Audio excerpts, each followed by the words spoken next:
Now, this is where we are at this year's Giro d'Italia, and this is also what's to come. Stage 5, pretty flat, just over 200 kilometers long, but things start to really go uphill in the next 3 stages headed towards the weekend. Friday doesn't have a summit finish. Saturday, a nice summit finish. Sunday, almost a summit finish. Flattens out right over the top. Giovanni Visconti, Italian national road champion and the team leader for the Movistar squad. That's been very quiet through the first 4 days of racing to this point.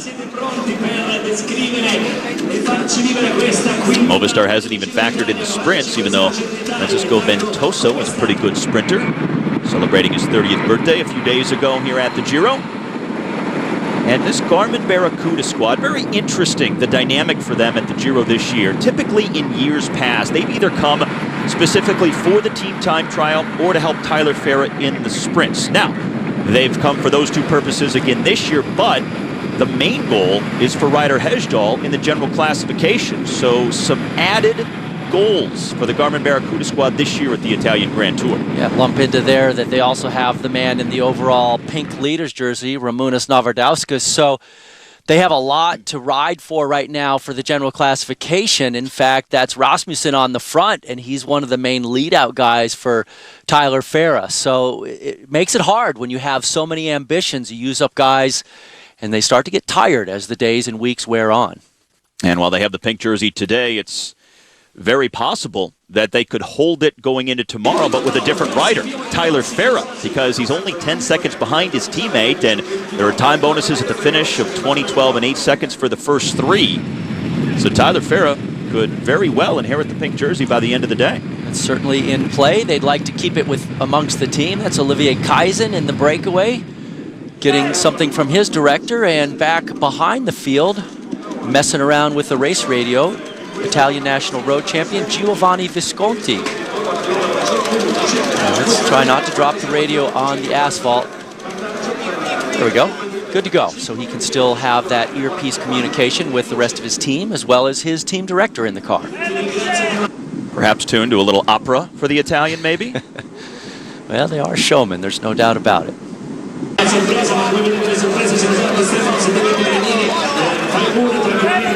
Visconti is actually a 2-time Italian road champion.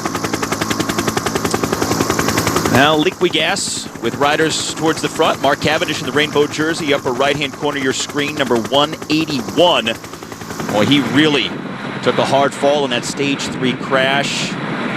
Roberto Ferrari of Androni Giocattoli just wiping out his front wheel. Cavendish banged up his left shoulder, left hip, but he's back to try and mix it up for the sprint today, in particular because his baby daughter is going to be at the finish line. Delilah Grace with his girlfriend Peta Todd coming to the race for the first time, so they're waiting for Cav at the finish, so he may be able to shrug off those injuries and pick up his 2nd win of this opening week. And the rules with the whole sprinting dynamic at the end of a stage are very non-sort of binding. I mean, they just say that once you launch into your sprint, you're supposed to keep a straight line in those final 200 meters. And so Roberto Ferrari, who did this radical jump to the right and took out Cavendish and caused a dozen guys to crash, including Taylor Phinney, all they did was relegate him to last place in the bunch. And really, it's almost like the riders now have to put enough pressure and peer pressure on him and shut his team out and shut him down that he learns his lesson. And Cavendish mentioned afterwards that he believed that, hey, Ferrari should have been sent home. He says he and others have been sent home and kicked out of a race for much less. So he didn't necessarily agree with the punishment. Now, it's going to be interesting when Cav and his teammates line up for the sprint later. How is what happened on stage 3 going to impact what guys are thinking about and how they sprint today? I suspect that the Androni Giocattoli team will not have any love in that sprint lead out. Everybody's going to be trying to shut them out, get in front of them, hook them, do whatever it takes to keep them out of the way. You know, you got to look back also at Cavendish. I mean, he's been through the controversy on both sides for sure. In 2010, stage 4 of the Tour of Switzerland, he collided heavily with another rider, and that was Hausler. They crashed right in front of the field. The next day, Cavendish had been fined and relegated, but the entire field stood at the line when they fired the gun and said, "We're protesting. We don't want Cavendish riding like that." They sat there for a couple of minutes, And I think it really meant something to him. Things very quiet right now with the large peloton. Very steady tempo, 5.5 minutes to the four-man group. Not overly concerned about him at this point, as we're just over 60 kilometers left to go on stage 5. And Kev also made a good point in that he said when HTC was at its best, they had the best lead out in the world, and everybody respected that. They just played off of their back wheels when it came down to the sprint. But nowadays, nobody's afraid of any particular lead-out train, so people are more aggressive when lining up for the sprint, as Ivan Basso rolls through for the Liquigas Cannondale team in the green and white. Yeah, it's really true that there's this whole sort of etiquette thing, and if you have the respect for the guys on the front, fewer guys are going to try and dive inside of them on the final corner and cause crashes, etc. And HTC was so good at what they did that they pretty much owned it, and we have not seen that in this year's Giro d'Italia. Back to the four-man group, and their lead has not come down all that much because of the rather pedestrian pace of the field. And a little help from the other teams. Nice to have friends at the back of the peloton. Valerio Agnoli going up to deliver bottles to his Liquigas Cannondale teammates and giving one of the BMC man a cooling spray in the process. Well, Cavendish smiling at the moment. Presumably speaking good Italian with Pippo Pozzato, the former Italian road champion, as Cavendish calls Italy as part of his home.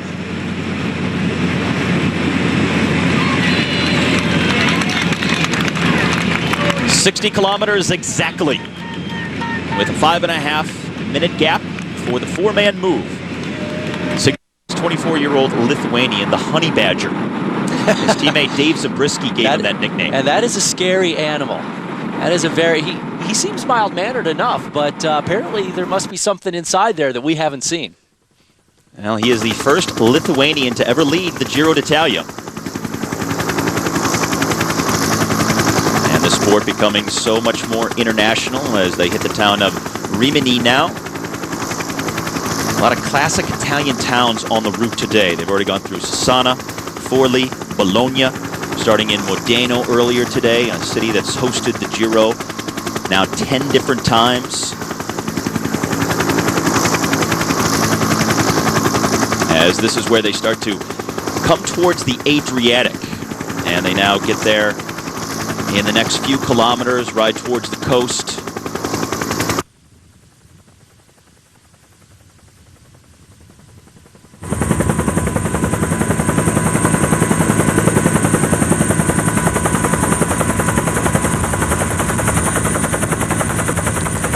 Well, a bright sunny day, really the best day they've had in terms of weather. After some chilly starts on the first few days, temperature in the 40s up in Denmark, but this is more what they're used to at the Giro d'Italia.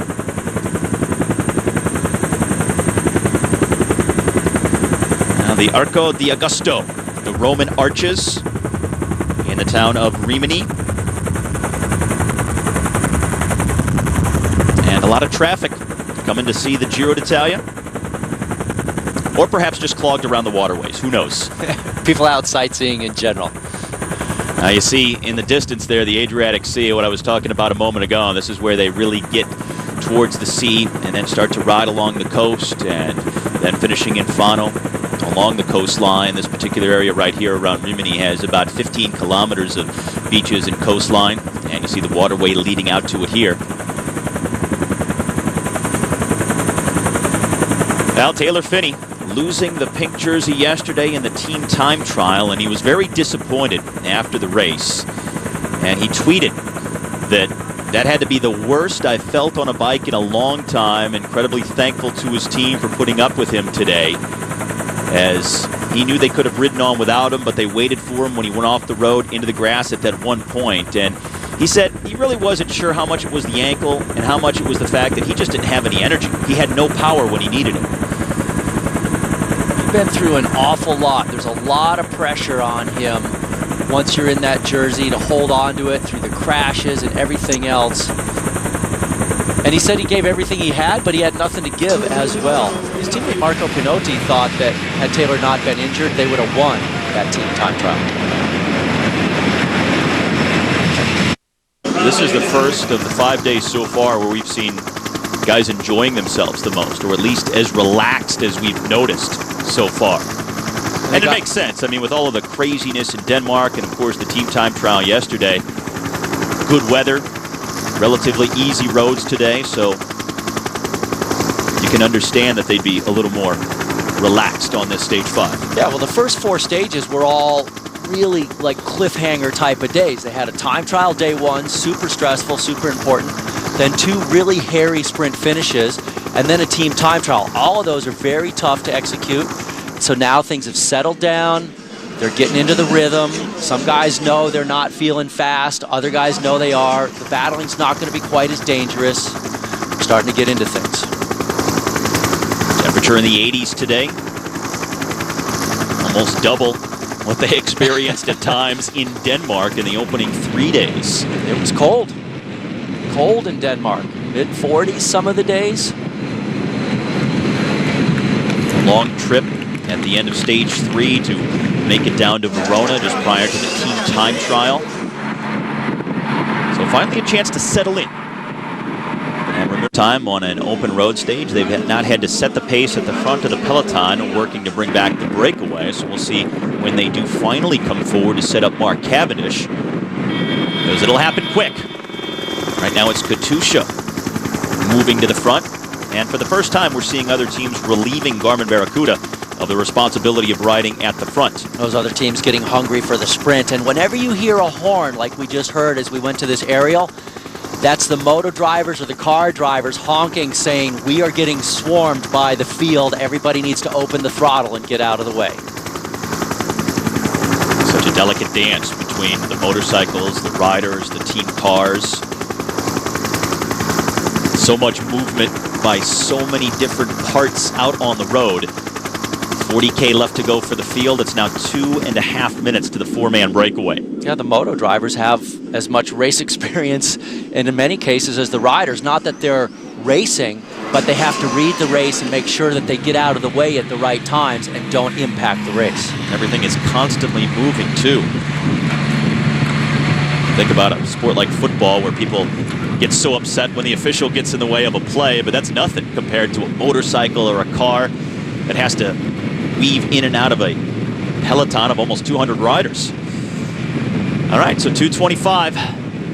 The gap had been over 6 minutes, but now, as you would expect, it's coming down to a more manageable margin for the field. Gorgeous day along the Adriatic coast. Temperature in the 80s. And just over 37 kilometers left to go. Cat 4 climb for our 4 leaders with the peloton 2.5 minutes behind. This was just a moment ago, a crash near the back of the field. Lucas Hayedo of Saxo Bank going down first, taking out a few other riders with him. One of those was his teammate. Including a teammate, and Hayedo not really paying attention at the time. He was talking with the rider next to him from another team. Overlapped his front wheel. That's Taylor Phinney standing up in the background. He was also involved in the crash.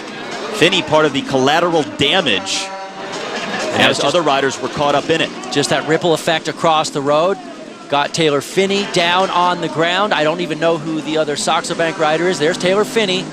White jersey of the best young rider, formerly wearing pink. Boy, do you believe the first 5 days for the young American? It is truly remarkable what has happened to him. Yeah, he's been through 3 weeks worth of bad luck here in the first 5 days of racing. All right, so watch again. It's number 209. He's got his head on a swivel here, talking. Looks like he's talking with maybe God Ray there. He was having a conversation and just not paying attention. Oh. He was looking to his right. And that's a special trick. When you can take a guy out from hitting his back wheel, he took the guy out in front of him. He really hit him hard.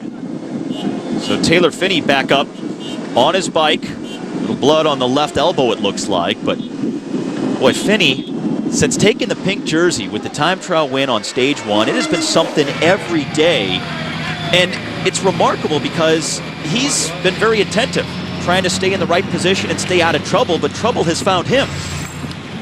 Now we're back live, and check this out. The field really working on that margin to the breakaway, down close to 1 minute with 35K to go, so near the summit of the Cat 4. Well, we've finally seen Orica Greenedge come to the front, starting to show their intentions. Pipo Pozzato sitting in second place. Watch for him maybe to try and make a late move. He's not a pure field sprinter, but he does like to force the issue into a small breakaway. Some of the Italians from this region say that the rolling terrain in the final 35K may provide a launch pad for somebody who goes on the attack. One of our Lotto Belisol riders coming over the summit of the climb right there. This is back to the field. I think these final climbs, though they're going to provide some stress and some pain for the riders, I don't think they're going to produce any winning type of move. I just think it's too far from the finish and they're not severe enough. Now here's more of a furious pace from the field up to the summit of the climb, led by Colnago. Just a little over a minute back now. It looked like Roman Kreuziger for Astana. Oh, there's a crash at the back. Farnese Vini, BMC. That looks...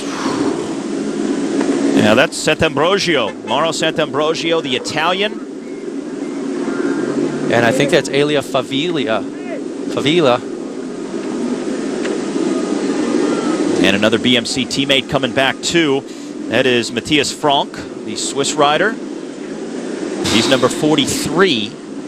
So we hadn't seen a crash all day, and then two just back-to-back here. That's that stress you get on these climbs. Everybody fighting for a position, and then somebody stands up, throws their bike backwards when they stand up, and it causes this ripple effect.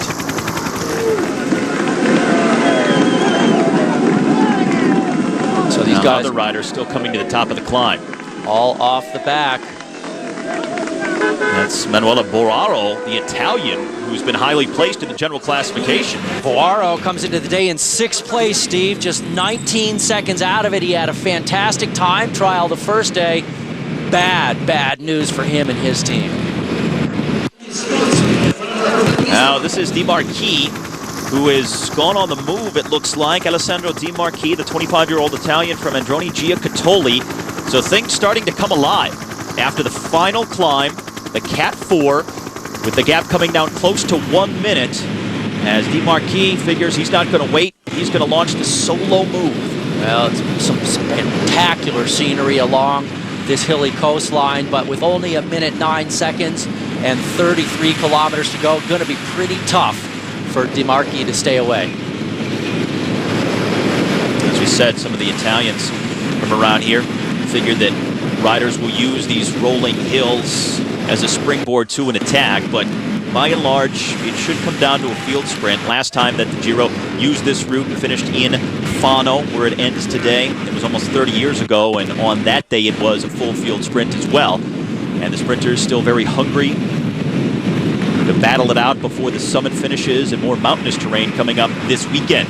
And in general, if something was a field sprint 30 years ago, typically the fields are even more evenly matched now and the teams are more organized, so we typically have a greater possibility of a field sprint currently. It's amazing, those couple of crashes we just saw. We were talking earlier how everybody seemed to be relaxed and settled in, rather easy pace with good weather, flat roads for the most part. Everybody was smiling, but again, in a Grand Tour, you can't say it enough. Always have to be on guard. Things can happen around you, away from you, but it can still affect you no matter where it's going on. And you have to just almost have your head on a swivel to pay attention that much. That's what both Taylor Phinney and Mark Cavendish were saying. Speaking of Cavendish, sitting there about 8-10 wheels from the front, so he got over that climb just fine.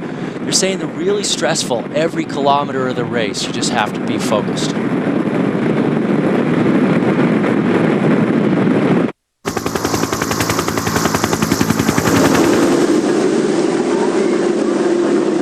Tor Hushovd also off the back a little bit. Looks like he's struggling. He was in the mix in the field sprint the other day. This would have been the type of climb that you would have thought Hushovd would have been fine with. And if a bunch of the fastest sprinters had been dropped, he could have been a real favorite at the end today. It's interesting, still 30K to go, but very fast pace at the front of the field, led by Liquigas Cannondale. All kinds of damage behind the peloton. This terrain really taking its toll here. Some guys are struggling on this 5th day of racing, Taylor Phinney included. as the gap is now under a minute to our leader. You can only imagine what it's like back here in the caravan with the cars passing. Then you get on the descent. You got to get back around the cars. It's total chaos out there when you're off the back of the peloton. So there's time to chase back on, but guys using a lot of energy here and seem to be fatigued in some cases.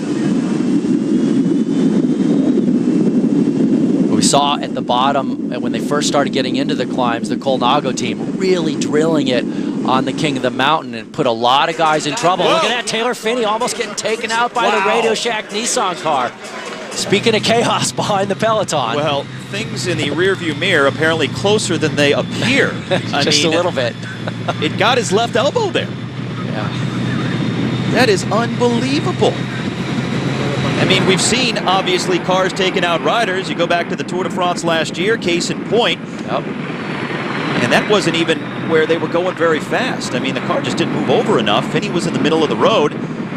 Narrow road, not much space to get around. Actually, a little surprising to me that the officials are not barraging the caravan. What they'll often do is they'll just say, look, you can't pass anybody right now because the road's too narrow, they're too spread apart, it's going to be dangerous for the riders. And we were just talking earlier about how difficult it is to get the motorbikes, cars, riders all in sync and not have any incidents in a race like this. Phinney finally hits the 30K to go banner. That's Theo Boss right in front of Taylor Phinney there, so he's well out of the mix for the sprinters today. Looks like if Rabobank has a rider in the sprint, it'll be Mark Renshaw instead of Theo Boss. Well, we had suspected that might be the case. Boss, not much of a fan of climbing. It has been quite the journey for the 21-year-old American Taylor Phinney in his second ever Grand Tour. Started off well enough, taking the overall race lead and stage win on the first individual time trial, but it's been something every day since then, and now we're at stage 5. Cannondale has been on the front for a while now. Ivan Basso is third wheel. They are serious about protecting their GC leader. They're riding right now. They're riding pretty hard, so they're definitely very motivated today. Now we've seen a couple of crashes in the last several kilometers, almost back-to-back. One involving Taylor Phinney, and we've seen Thor Hushovd, the BMC, struggling. Tyler Farah wasn't in a good spot. It didn't look like as well. Phinney got back on his bike, and then a Radio Shack team car grazed his left elbow with his rear view mirror on a tight, narrow section of road. A lot has happened here in these last several kilometers, and Liquigas Cannondale says we want none of it. We're going to stay near the front, even though we have to ride. That last group we saw off the back looked like it contained Alexander Kristoff, the sprinter for Katusha, so he's now out of the stage hunt as well. Most of the sprinters we've seen off the back. And now Team Sky really coming towards the front for the first time.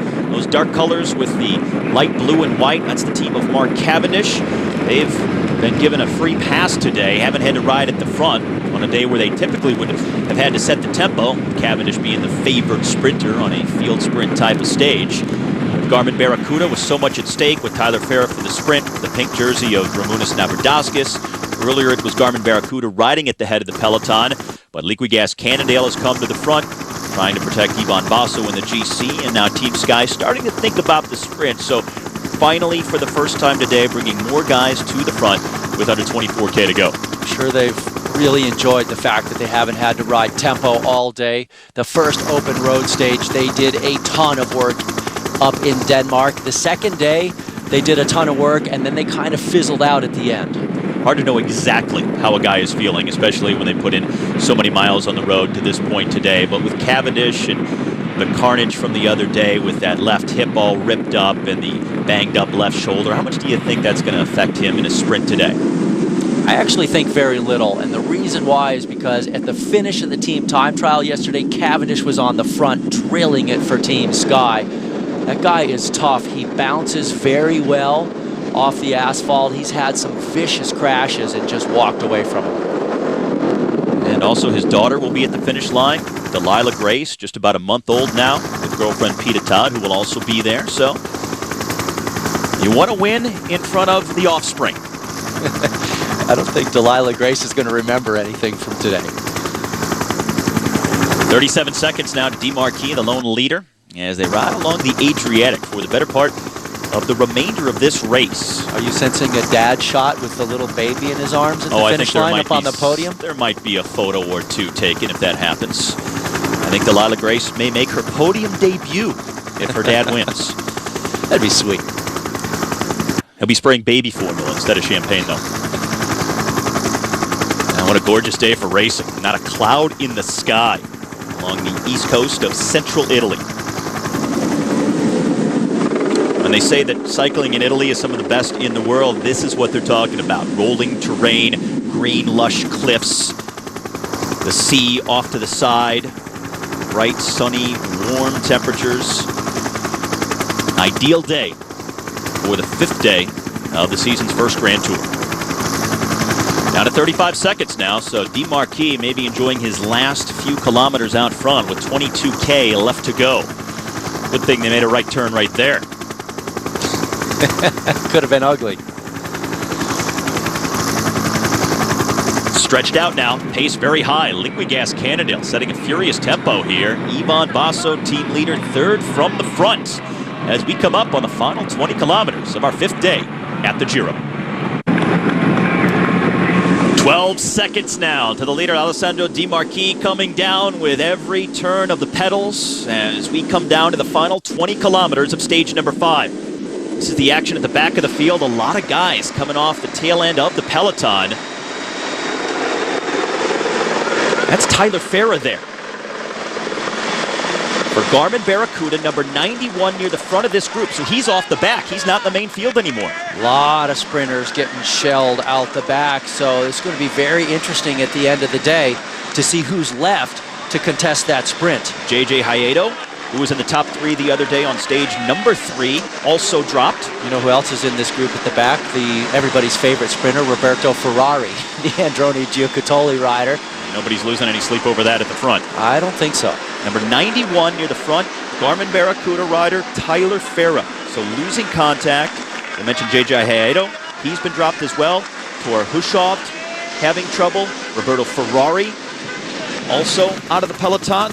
We've seen Christoph off the back. Guardini crashed yesterday in the team time trial as well as one of the road stages, so who knows how he's feeling. Well, we're no longer seeing a gap to Alessandro DeMarquis. They didn't show him actually being caught here, but we're seeing the front end of the field. Liquigas Cannondale with 2 riders, the second of which is Ivan Basso. There's Tor Hushovd right there, leading this group off the back. How surprised are you about this situation with some of the sprinters? It's actually showing just how hard the peloton has been drilling it to put all these guys into trouble. And maybe Hushovd has gotten back on, or is in fact this group off the back? It looks like they're off the back.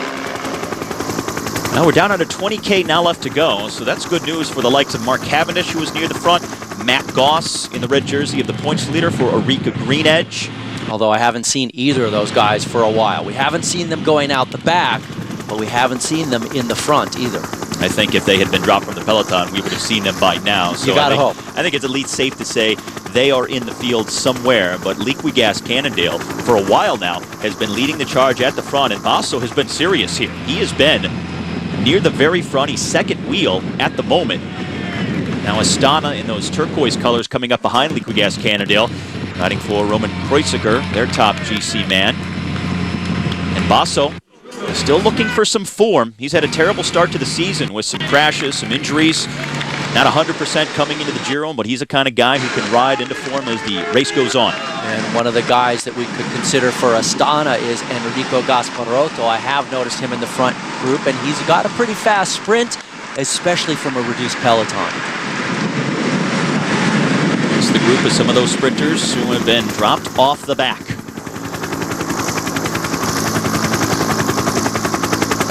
Now remember, in our 3 road stages so far, including stage 5 at the Giro, nothing more than a category 4. That's the biggest climb that the riders have faced so far. And in all 3 days, there's only been 1 Cat 4 climb. But it's all going to start over the next 3 stages. Gets much more intense, much steeper.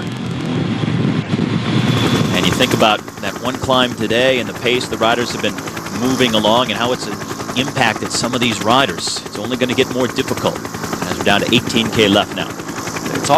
Just got word that the group behind with Farah and Hushov is 40 seconds behind this field. Rika Greenedge coming to the front for the first time.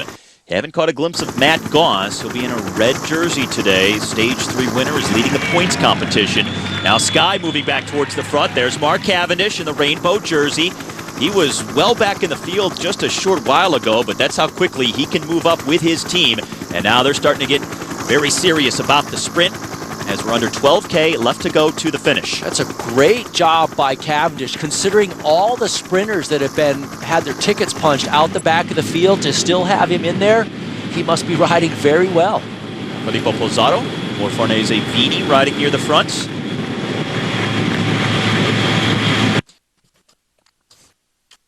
Sasha.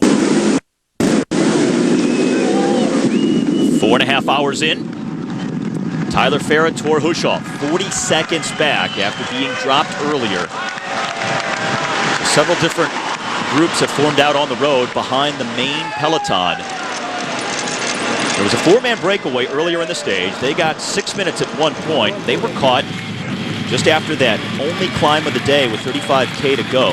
So now it's a large field at the front of the race. There's Mark Cavendish, who has made his way towards the front of the peloton with his Team Sky around him. And he's got a lot of teammates there. This is looking very good for Cavendish to be in a perfect position to go for win number 2 at this year's Giro. Now, as it stands right now, he doesn't have to worry about Tyler Farah, Tor Hushov, JJ Hayedo, in particular Roberto Ferrari, yeah, who has been dropped. Teo Boss has been dropped. Andrea Guardini of Farnese Vini also has been dropped. Alex so Kristoff. I tell you what, Cavendish, as Ivan Basso has stayed near the front, but Cavendish with his girlfriend and baby daughter at the finish and a lot of his main competition being dropped, things are really setting up for the world champion to take his second stage win. And normally he struggles a little bit more on the climbs than a lot of those guys we just named off. And to have him in this group when all those guys are out the back, he's got to be feeling great, which is amazing considering that he hit the tarmac at like 38 miles an hour just a couple of days ago. All right, so we had a lot of rolling terrain in the last 20K or so, but this last 10K largely flat and straight along the Adriatic coast. There will be 2 very subtle bends in the road in the final kilometer, the last one coming at 500 meters to the line. So nothing that should really disrupt the field sprint from this point on to the finish. And that was Adam Hansen, the Aussie, coming back from an injury. He's their top sprinter. A Croc man, as he's won the Crocodile Trophy mountain bike race in Australia, but this is a different affair. He's a breakaway dude, too. 2.5 kilometers left to go. Mark Cavendish's 5th wheel from the front in the rainbow jersey. To his left, Mark Renshaw in the orange and blue for Rabobank. 2 wheels behind Cavendish, Robbie Hunter for Garmin Barracuda, the lead-out man for Tyler Farah, but he'll now have an open shot to try the sprint on his own because Farah has been dropped. This is a very good opportunity for Renshaw as well because they've had, as we've been talking about, those split ambitions. Sometimes they're riding for Renshaw, sometimes for Boss. Well, and today it's all Renshaw. The rider right behind Mark Cavendish for Radio Shack is Daniele Bonatti. And Bonatti is their top sprinter, and he's riding right off Cavendish's wheel right now. So he doesn't have his team around him, but he's freelancing a bit, and he's on Cavendish. It's a great spot to be. So Team Sky really setting a furious tempo at the front. 1.5 kilometers left to go. Mark Cavendish, 5 wheels back, exactly where he wants to be. Behind him, Robbie Hunter, then Bonatti. And just 5 guys left now in front of Cavendish. He's still got several teammates with him. This is almost looking textbook for Team Sky. Nobody's come inside of them. They've had firm control for the last couple of kilometers, and they still have a few guys left on the front to really keep the pace hot. This is the final kilometer of racing on stage number 5, flat all the way to the finish. 1 slight bend at 500 meters to go to the line. A little bit of a challenge there by Eureka Greenedge coming into that corner. One of the Eureka Greenedge riders now launching an attack that is not Matt Goss. It's another Eureka Greenedge rider going to the front, but not getting much room here from the rest of the field. You can see Goss back there, about 5th or 6th wheel in the red jersey. Mark Cavendish now moves up to 4th wheel. 2 wheels behind him, it's Matt Goss. Here's that last bend, half a kilometer left to go from the finish line. Team Sky still with 2 riders for Mark Cavendish. One pulls off. Cav has a teammate in front of him. 2 wheels behind Cavendish. It is Matt Goss, followed by Bonatti. They get ready to launch a furious sprint at the end of stage 5. Here comes Matt Goss on the left-hand side of the screen, pulling up behind Mark Cavendish. Sasha Modolo is there, Daniele Bonatti, but it's Mark Cavendish. Goss is trying to come around him in the final few meters. Goss, Cavendish, and it's going to be Mark Cavendish who wins stage 5 with his daughter at the finish, his 2nd win in the first week of the Giro d'Italia. Textbook lead out by Team Sky for Mark Cavendish. He had the speed to finish it off, but I gotta say, Goss is looking pretty good, and I think he's gonna keep challenging Cavendish in these sprints.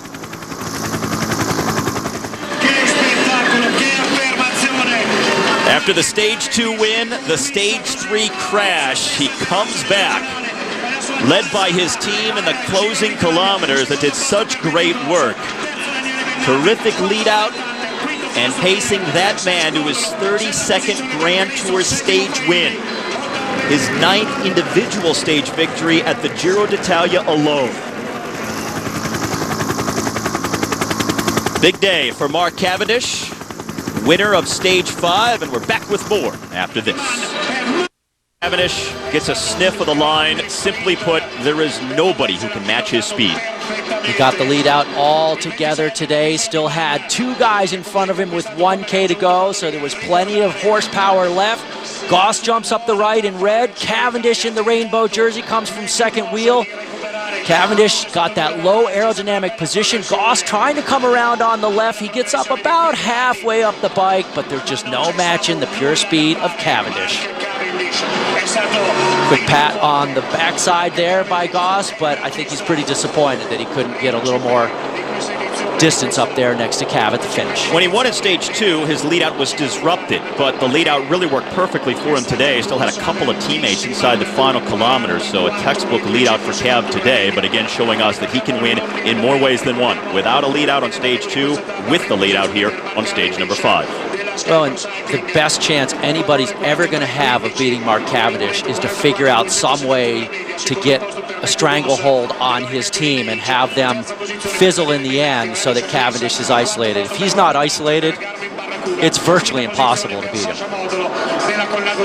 Although you can see just how big the effort is for Cavendish. He's got such an incredible ability to have that explosive finish, and that's why he's so good. And he wins in front of his 1-month-old daughter, Delilah Grace, being held by his girlfriend and the baby's mother, Peter Todd, at the finish. Here is the general classification now 5 days in. Ramonas Navardaskas holds on to the overall lead, the Maglia Rosa. Robbie Hunter moves up a spot because Tyler Farah, who had been 10 seconds down, was dropped from the main field. Ryder Hejdahl going for the general classification this year, well positioned in 3rd. And Goss and Cavendish, the 2 sprinters. Joaquim Rodriguez at the bottom of that page, still very well positioned, only a half minute out with all of his preferred climbs coming up in the last 2.5 weeks.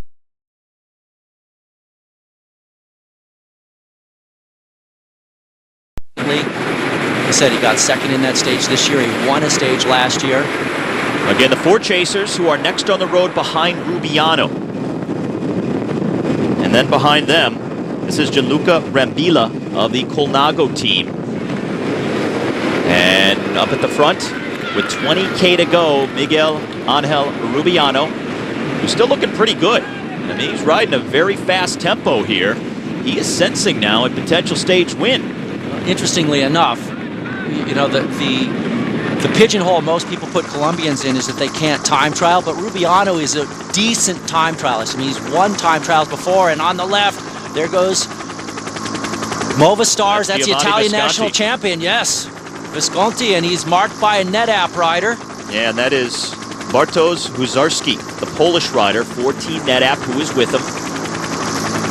And now a quick-step rider getting on the back, and here comes the rest of the field single file. Huzarski for NetApp has to be careful about drilling a chase like that because he may inspire the field to chase down his teammate who's up the road. He realized that pretty quickly and he sat up.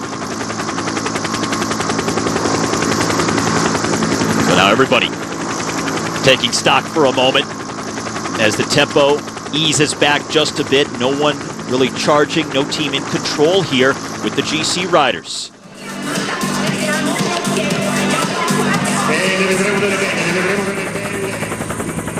Well, again, they're just kind of having conversation. They're looking around. Lamprey talking to Liquigas Cannondale. Purito there, giving a thumbs up, 111 to one of his teammates coming back from the breakaway. I didn't see which one that was. But one man not coming back from the breakaway is this man, Miguel Angel Rubiano, looking great right now. So the other 4 breakaway riders he was with for a while today are just over 1 minute behind him. He's inside of 19 kilometers left to go to the finish. Can Miguel Angel Rubiano hang on? And who will have the new pink jersey by the end of the day? We will find out as we continue live on Universal Sports. This is where we stand in the later part of Stage 6 at the Giro d'Italia. Under 17 kilometers left to go for our lone leader, Miguel Angel Rubiano of Androni Giocattoli. 4 riders chasing, 114 back of him. And then here is the peloton, still several minutes back, now being led by Liquigas Cannondale for the most part. There is a Farnese Vini rider just at the very front, and some other teams scattered behind them.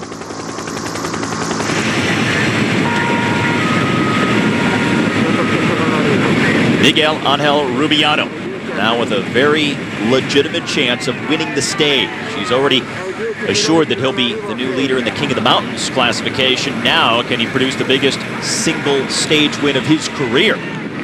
Which this would be if he hangs on. Well, and some quick math there. Adriano Malori back in the chase group is 49 seconds down in the general classification. Miguel Angel Rubiano here is 2:35 down. So if he gets just over 1:45 on the chasers, with his time bonus included in that, and they don't, if Malori doesn't get a time bonus, he could actually move into the overall race lead as well. Yeah, both Malori and Golas in this 4-man group here that are currently 112 behind Rubiano, they are both within 1 minute of the overall race lead coming in. And of course, the pink jersey belonging to Ramonas Navardaskas at the start of the day. He's lost a lot of time, so he'll be losing the race lead. It's just a matter of who then assumes the pink jersey at the end of the day, and there are time bonuses for the first 3 across the line, 20, 12, and 8 seconds. So Rubiano, if it stays this way, would take the 20. Then it's a question of who gets 12, who gets 8 from this group if they stay in front of the peloton. That's right, and Malori has a 9-second advantage over Golas back in that chase group. So those time bonuses will be critical at the end of today for who gets to put on the pink jersey. Rubiano on this subtle undulation as the road goes back uphill. 4 categorized climbs today. 3 Cat 3s, 1 Cat 2, the most pronounced day of climbing they've had so far in the first 6 days of the Giro d'Italia. More climbing coming up in the next 2 days on the weekend. So this is just a little tease, a preview of what could be a very active weekend in the general classification at the season's first Grand Tour. Here are the 4 chasers, 112 behind Rubiano. Malori gives way to Benedetti, Diachenko in the turquoise, and Golas for Omega Pharma Quickstep there, now sliding into 3rd position. The GC contenders a few minutes back, trailing these 4.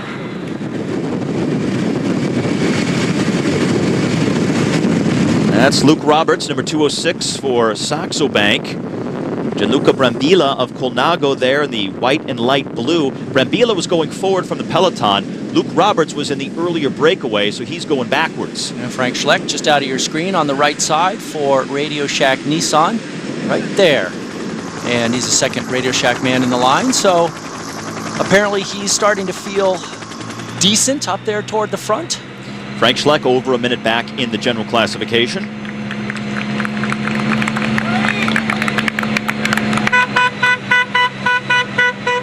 So Rubiano with 15 kilometers left to go.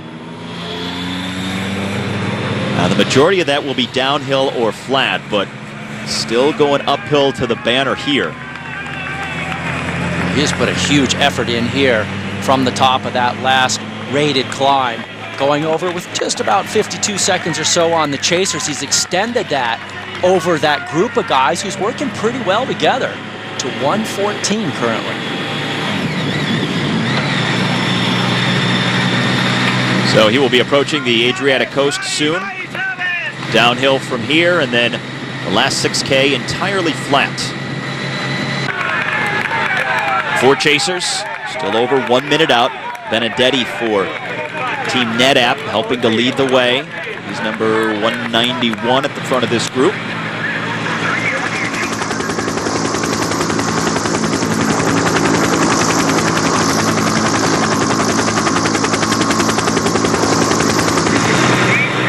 Mallory, number 5 for Lamprey, sitting at the back. And Rubiano, according to the graphic, is gaining time on the 4 chasers. Now, he certainly looks stronger than them over the last 20K or so. Well, one thing about it is when you're by yourself, you're 100% motivated. You're not holding anything back, thinking about how you have to get a time bonus or something to beat the other guys, to try and get the pink jersey. You just go as hard as you can go. All right, so the 4 chasers are 121 behind our leader, Miguel Angel Rubiano, with just over 14 kilometers left to go as they race to the coast. Puerto San Elpidio is the finish town, and the chase is on from behind, but the field's still almost 4 minutes back. In bike racing at all times. Big tactical game here. Rubiano looking pretty safe for the stage win at this point. These 4 looking pretty safe to stay ahead of the field. And the pink jersey up for grabs at the end of the first week of racing in the 95th Giro d'Italia. No, by my calculations on the time, however, if those guys don't start riding a little bit harder, all 4 of them, none of them will have a chance for the pink. 126 is the gap right now. That's the gap that Rubiano needs over the best placed guy in this chase group to put on the pink jersey. And he also gets a 20-second time bonus. So they have to pull back time from him now if Mallory can even fight for the pink, or Golas, who's on the back. If things finish this way, 2 of these riders would get the final 2 time bonuses at 12 and 8 seconds, while Rubiano would get the maximum bonus at 20 seconds. And here is Rubiano, still looking very good. I mean, he's putting in a hard ride, 8K left, leading those 4 by 126 with the field 3.5 minutes back. Another picture-perfect day, the 2nd straight day in East Central Italy. Not a cloud in the sky, temperature in the 70s. Not much wind to speak of as they ride to the Adriatic coast. So Miguel Angel Rubiano, 3 kilometers away from the biggest stage win of his career. Also, potentially the pink jersey of overall race leader at the Giro. These 4 riders set to fight it out for 2nd and 3rd in the final time bonuses of 12 and 8 seconds. As they finish in the town of Puerto San Elpidio. The last time the Giro finished here was 20 years ago when Mario Cipollini won a sprint. It's the 4th time the Giro has finished in this seaside town along the Adriatic, and looks like it's going to be a huge day for the Colombian from Bogota, Miguel Angel Rubiano. Great ride by him. You can see this flat section, this is really not his calling card. A lot of suffering right now, a lot of motion in the upper body, trying to keep it going. Now, Garmin Barracuda has helped reduce the deficit to the leader Rubiano under 3 minutes. Chasers in between haven't gained much time, still 124 back. Like Christian and then Peter Stetina and Ryder Hegedal in the shade there for Garmin Barracuda. Miguel Angel Rubiano maybe slowing somewhat. Here comes the 4 to that 3K to go banner.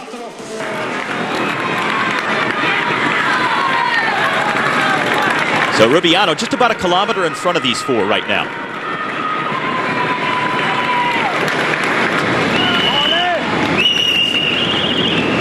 Straight and flat, just about all the way. This pink jersey is really in play still as the guy is starting to catch back up. And with their time bonuses, if the right man gets second, he could end up in pink. That's going to be very close, considering the way the gap is sort of undulating here. He had it out to 1:30. Now it's down to 1:20. It's going to be close.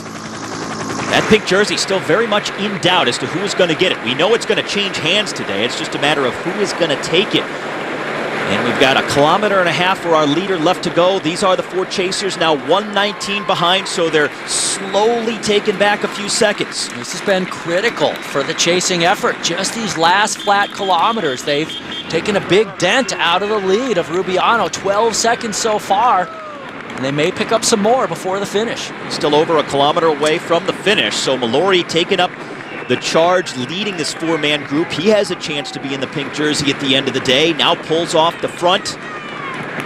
Rubiano should see the red kite shortly, meaning 1 kilometer left to go to the stage finish. Rubiano knows he's going to be the leader in the King of the Mountains competition, but he doesn't want the blue jersey. He wants the pink and the overall race lead, and he's 1 kilometer away of potentially getting it, but he's losing some time now, down to 1:15 to the chasers here. Rubiano is going to get a 20-second time bonus and the stage win, but he needs more of a physical gap here to ensure pink. And these 4 chasers who really had plateaued for a while, they weren't gaining any ground, weren't losing any to Rubiano, but now they've taken back a small chunk of time here in just the last kilometer. It goes to show just what a difference it makes for different parts of the course. Now Rubiano just 600 meters for the line for him to get his first Grand Tour stage win. So he's going to get the stage win, but how about the pink jersey?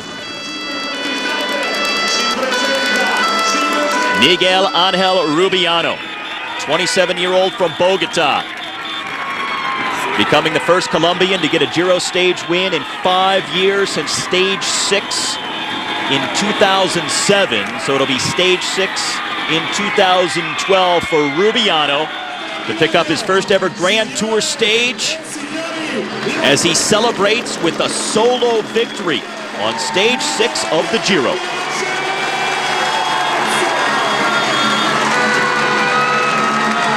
Great job by him. It's going to be a cliffhanger for the pink.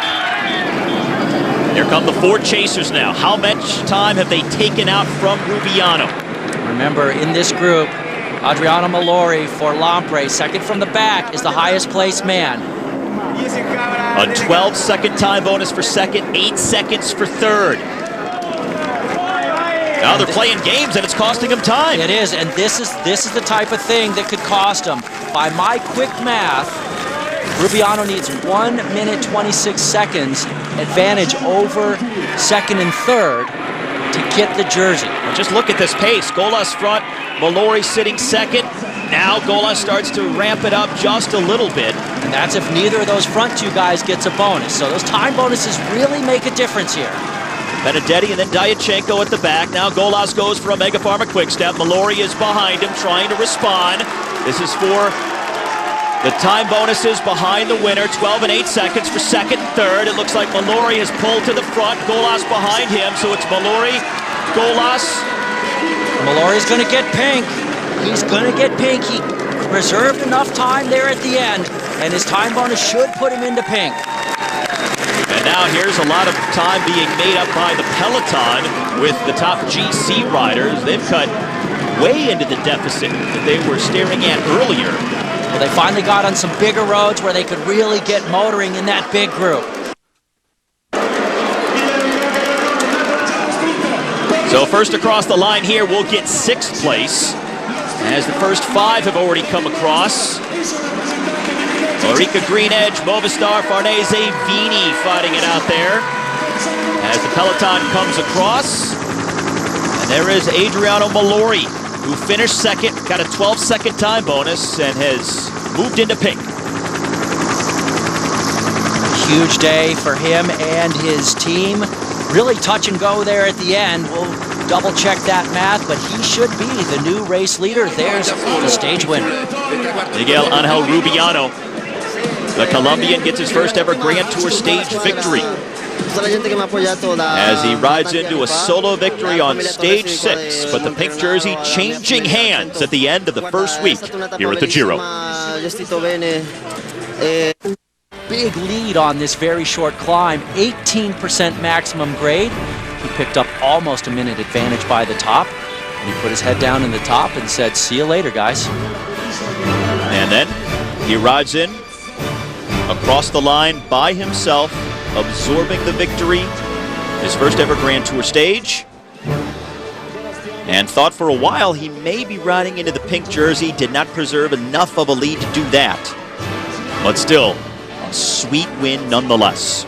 A great job by him as the gap opened up to about 1:30, and at that point, he could have been in pink depending on how the time bonuses played out behind him, but they brought back a little bit of time, so he didn't ride into pink on the day. This is the important finish for second. Mallory sitting second wheel behind Michael Golas on the front. Golas leading it out.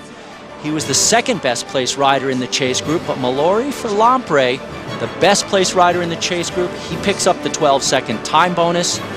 Plus, they cut down the time gap. Put all that together, GC looks pretty good for the Italian. All right, so Adriano Mallory is the new overall race leader. We will show you what the updated general classification looks like as we continue in the aftermath of stage 6 along the coast at the Giro d'Italia.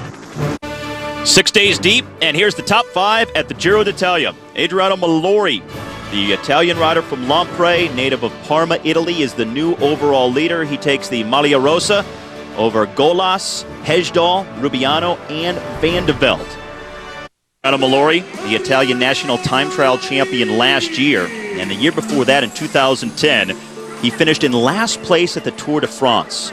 4.5 hours behind the winner Andy Schleck. Now here he is 2 years later at the Giro d'Italia, and everybody else is looking up at him. Well, and that underscores his Giro d'Italia overall ambitions. These are ambitions for the day, not for the race. 24-year-old from Parma is the new race leader. And now for Todd Gagulski, I'm Steve Schlanger. Thanks for joining us, and make sure you're with us tomorrow.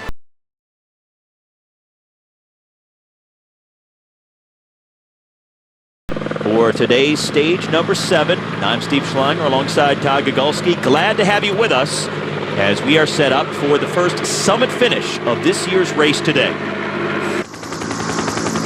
Rito Hollenstein, Fumiyuki Beppu, Matteo Rabatini, and Mirko Selvaggi are the 4 riders in this breakaway that went clear from the gun.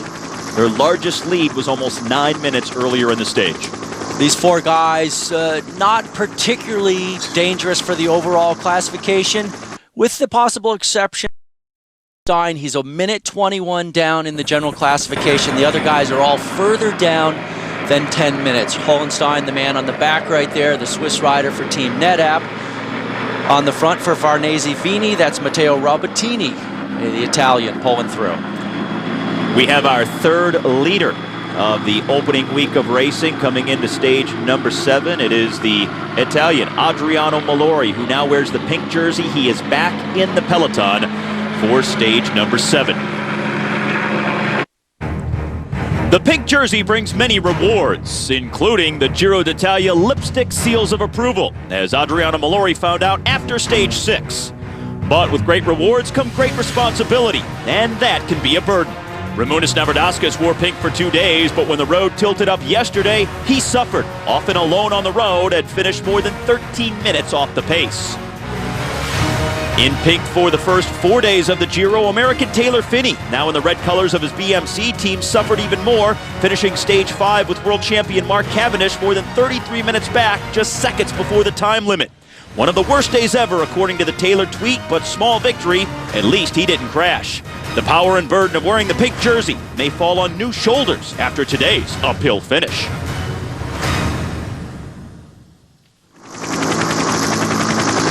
Live on stage 7 of the 95th edition of the Giro d'Italia.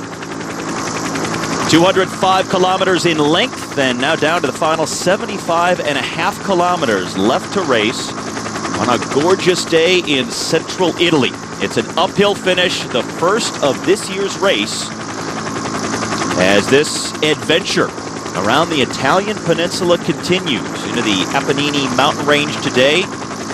the mountains that run down the central portion of the peninsula. And let's take a look at what Stage 7 has in store for these riders, just about due south, going over 2 climbs. Pretty tough day in the saddle for the guys. 127 miles today after 230-mile days. But this is the first summit finish of the bike race. They've already gone over the rated Category 3 climb, about halfway through, but a bunch of unrated climbing again today, and then finally finishing on the Rocca di Cambio, just about 12 miles in length. Not super steep, but 10% at the end, long climb. We're gonna see some changes again today. Second straight day of significant climbing after yesterday really shaped a lot of riders' position on the general classification, and the uphill at the finish different from what they went over yesterday. But look at that, 6, 7, 8. This stretch of stages we're in right now really going to test these riders at the end of the first week. And Mark Cavendish, speaking of getting tested, the world champion on the road from winning that in Denmark last year. He's already picked up a couple of sprint wins in the flatter stages of the race, but these mountain days are ones for him to hold on and try and survive through to fight on the flatter days. Well, how about yesterday? Cavendish riding in that small group with Taylor Phinney and having to ride hard at the end of the stage just to make the time cut to stay in the race. And a lot of those guys in his group were thinking that they weren't going to make it, that they were going to have to be pulled out of the race and would be going home because they were so far back of where the stage winner finished. Yeah, well, their team managers have to do a little bit of mathematics on the fly. Look at the speed of the winner, and then they look at the time cut that's calculated by the judges for the type of day it is and the speed of the winner, and they actually only made that time cut by about 30 seconds yesterday, so tough day for him. And it wasn't just tough on guys like the sprinters, Cavendish and also Phinney, Bernie Eisel, guys like that, but also some of the GC riders like Frank Schleck of Radio Shack Nissan talking about just how difficult. Schleck called it a very hard day yesterday, and it wasn't a summit finish. It was a series of rolling terrain, 4 categorized climbs. And hey, this race is just getting started. The big climbs are coming up later on in week 3. Now look at Cavendish just getting loaded here with bottles to take up to the rest of the team. So he gets a little bit of a power bottle there at the end, kind of launches himself forward. You can see him getting a little bit of slingshot there. The director's arms get pretty worked out on these days, handing out those bottles. Now we saw the pink jersey of Ramūnas Navardaskas, who lost it yesterday, carrying bottles because he wasn't going to be the long-term leader for his Garmin Barracuda team. We see Cavendish repaying the services of his teammates who led him to 2 sprint wins earlier in week 1. So there's various reasons. You go back to the car, you carry bottles, even when you may be a big star, a team leader, or the race leader. At various points, you work to serve the others. We always have to work for what makes the best sense. Lampre on the front here. They are the riders defending the pink jersey of Adriano Malori. He didn't win the stage yesterday, but he got second place, and he got enough time over the important riders in that general classification battle to slot himself up into first overall. And the margin to our 4-man breakaway now down under 8 minutes, and the pink line will show you just where the riders are between the 2 categorized climbs on the stage. And notice how there are only 2 rated climbs there, but all kinds of climbing that's unrated, including this climb they're on. And that final climb is only 3.9% average grade. There's a little bit of a downhill at the top, so that changes that gradient a fair amount. But it's just long. It's 11.8 miles. It's got a 10% kick at the end, and then some really tricky corners inside the final 500 meters.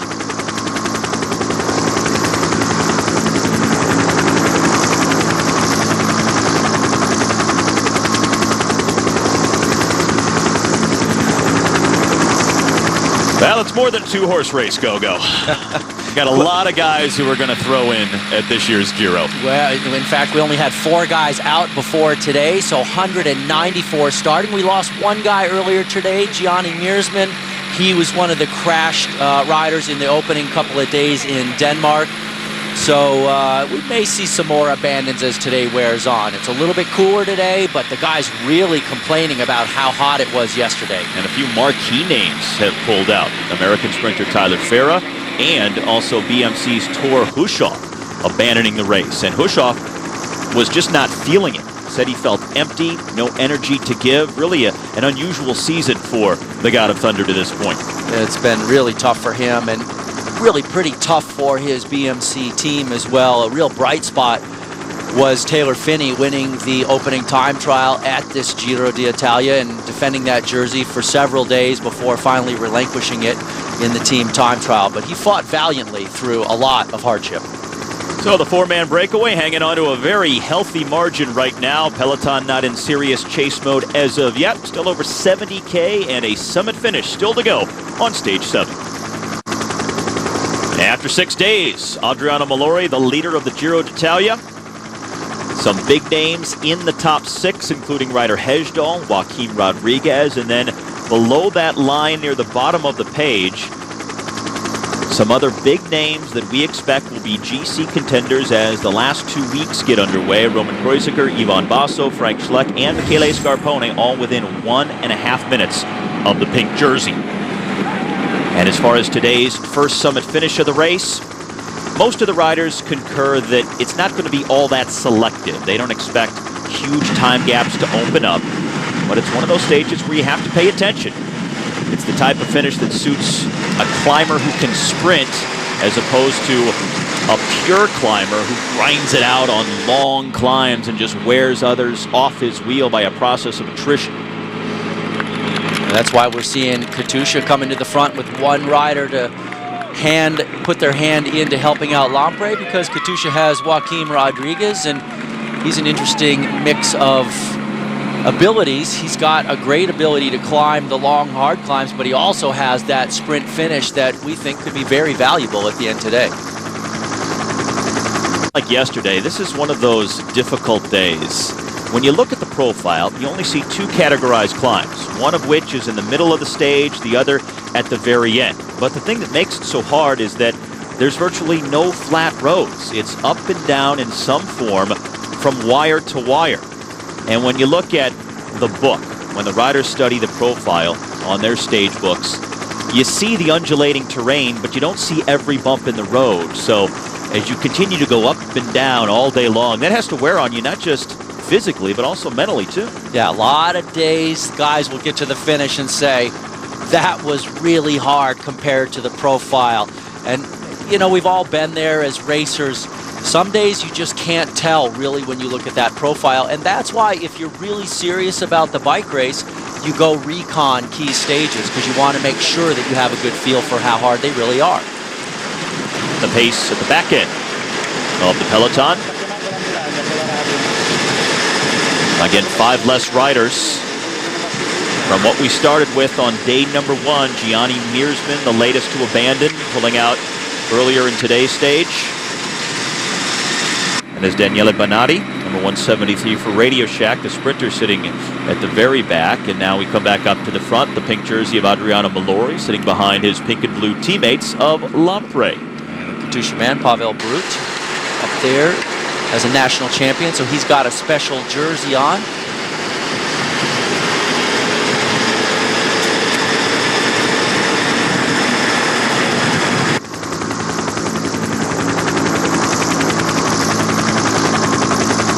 So 6.5 minutes now with 64K left to go. Got a bunch of unrated stuff on today's day, and on that downhill we did just see a nice little bump as well before they hit the final climb.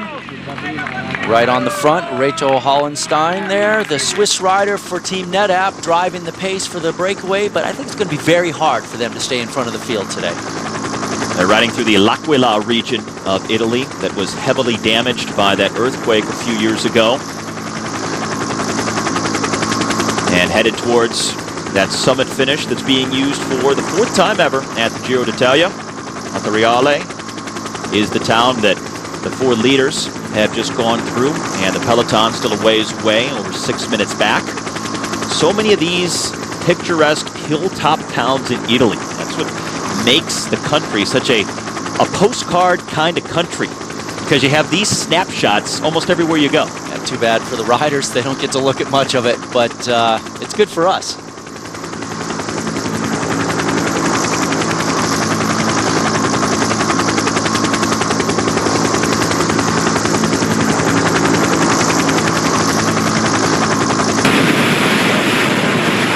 The lead was up around 9 minutes at one point, so almost 3 minutes has been chopped off of that to these four leaders as Lamprey is leading the field, slicing away at the margin that these four have amassed over the course of the stage to this point that is now down under 60 kilometers left to go.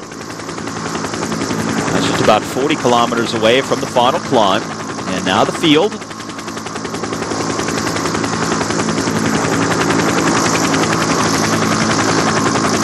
The field really staying together quite nicely today, and a lot of people may think that's a little strange given how much it blew apart yesterday, and yesterday's course wasn't as severe. But what ends up happening some days on those rolling courses like yesterday is it's so aggressive because the climbing doesn't really intimidate very many people, and so it just goes chaotically hard and blows apart. Today, they're taking it a little bit more methodically. And it's not just the climbs that are categorized, it's everything else. We mentioned how, again, like yesterday, today's stage is up and down from tape to tape. They went over the Category 3 climb about midway through the stage, so a while ago. And that first climb was relatively short, but they had 800 meters of elevation gain before they even got to the climb. So it's things like that when you add them up over 3 weeks of racing, I mean, those things really have an impact. Yeah, a couple thousand feet of gain, and then you hit the first rated climb of the day. So the map sometimes and the profile sometimes don't really foreshadow with true accuracy how hard it is. Look at right there, Santa Romita for BMC, loaded up with bottles. He's one of the workers on that squad. So the gap under 6 minutes, the pace really starting to crank up in the field, led by Lamprey, with just over 57 kilometers left to go on the stage. Yesterday, we got a stage winner from the day's breakaway. Would you suspect it'll be 2 days in a row? How much of a chance do you give these four, Todd? 5–10% that somebody from this group could stay away. I think it's really unlikely. They're working hard and well together, but it's another long day after two previously long days, and these guys are all they're fighting a losing battle because there's so many guys behind. They're going to battle it out on that final climb, and it's going to bring the breakaway back. Check out how narrow these roads are, as this is the front of the field that's going to be coming through next. Well, wow. These are the moments that all the riders hopefully know about before they get here. That's an alley. It's not a road. Well, an alley in the U.S. Unfortunately, in Italy, that's probably Main Street going through that town. And that's just the way it is sometimes. So the field, you can see how strung out it is. A lot of guys will be very attentive through here. Hopefully everybody. So Katusha rider now on the very front with Lamprey. Now perfect view of just how narrow it gets through here, and that's why they come through single file. And if there were sections like this that went on for 10 kilometers, 20 kilometers, you'd actually have a big opportunity for breaks and splits to happen. But these are short moments in today's race, so they probably won't make an impact on the stage. Narrow roads, winding and twisting through the central Italian countryside. The Apennine mountain range, as today's stage 7, heading due south. Just over 200 kilometers in length. Third of 8 stages at this year's race, over 200K. Our 4-man breakaway, leading by 550. And just over 55K left to go.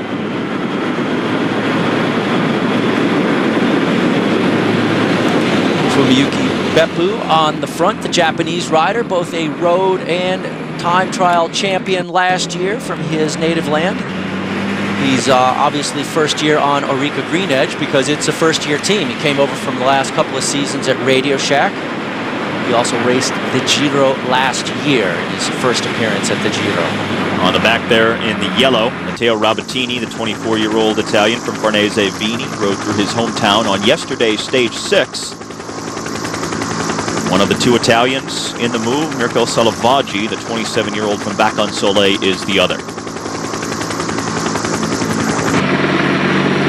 Katusha and Lamprey at the front of the field, so they've come through the town, now back out into the countryside. and continuing to bring down the gap to our 4 leaders. 5:44, 55K left to go on a sunny stage 7. A lot of chaos, craziness, animation in those first 6 days of racing.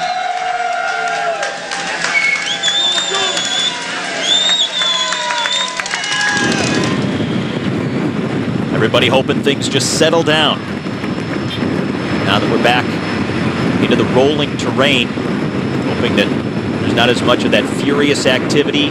The nerves aren't as tight and frayed as they were in the opening days, and everybody can get a breather and not have to worry about bodies banging, colliding, and guys hitting the deck the way they were in those first few days of racing. And unfortunately for the racers, the start of these Grand Tours is always like that. Pippo Pozzato, one of the Italian country's favorite riders there, 71, he's picked up wins in the race before, and hopefully he'll pick up one this year. He is a super popular guy in Italy.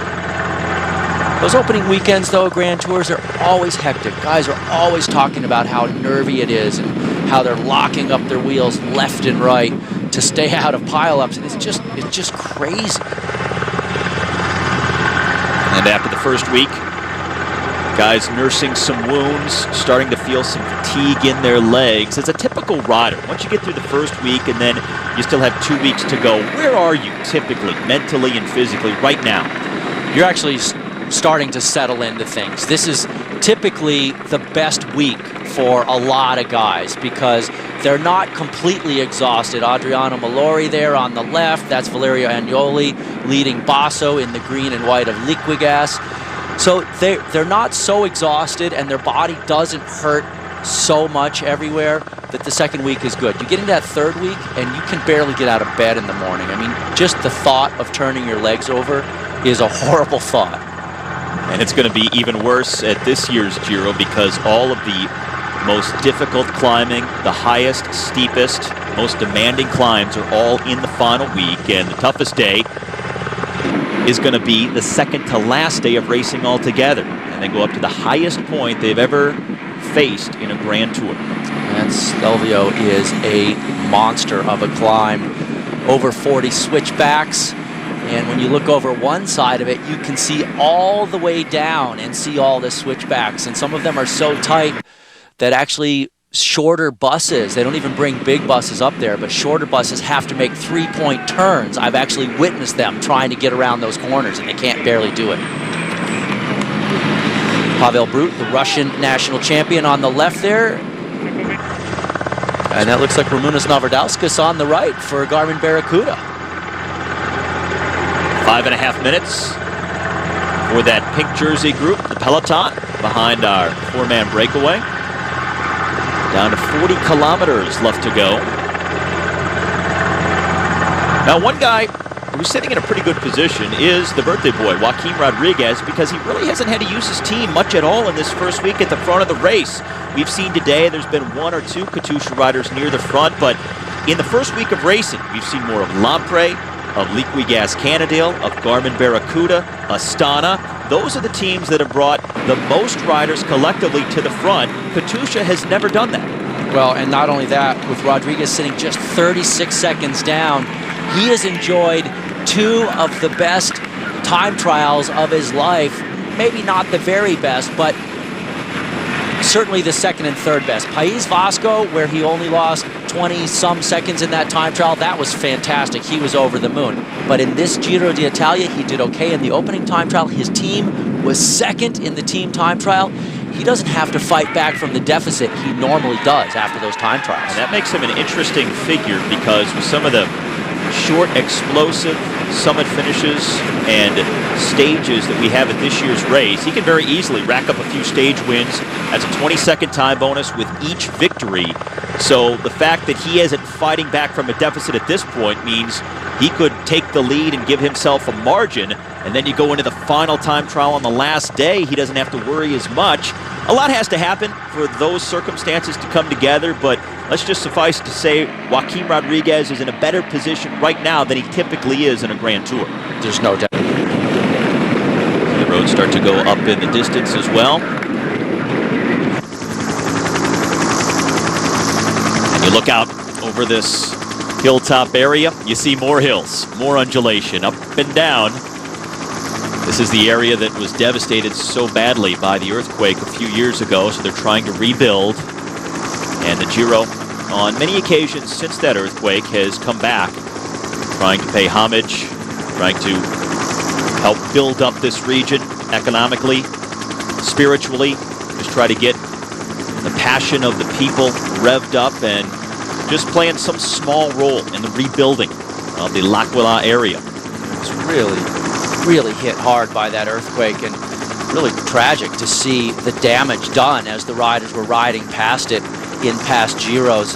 Houses and buildings just in rubble.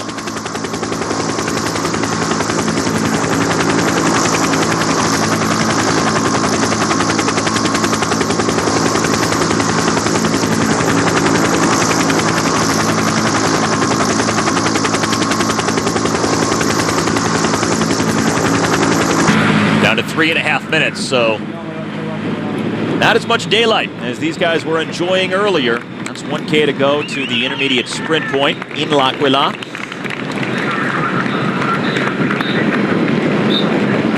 We'll see how bad anybody in this group wants that intermediate sprint. Well, they've been out there a long time today. Selvaggi just holding up his right arm there at the front, the Italian for Vacansoleil. That means he's calling for his team car to come up. It makes things very easy to do that when you're in a small breakaway like this. The team car can just come right up to you. You don't have to get out of the peloton or anything.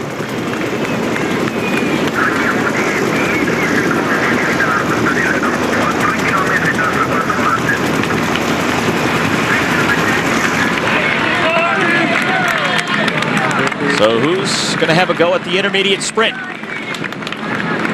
Does not look like Selvaggi really wants in. It looks like Rapattini and Hollenstein are maybe slightly interested, but the other two at the back don't seem to care.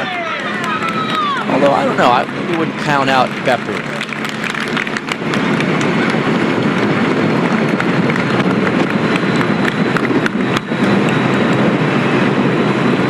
You see the banner in the distance.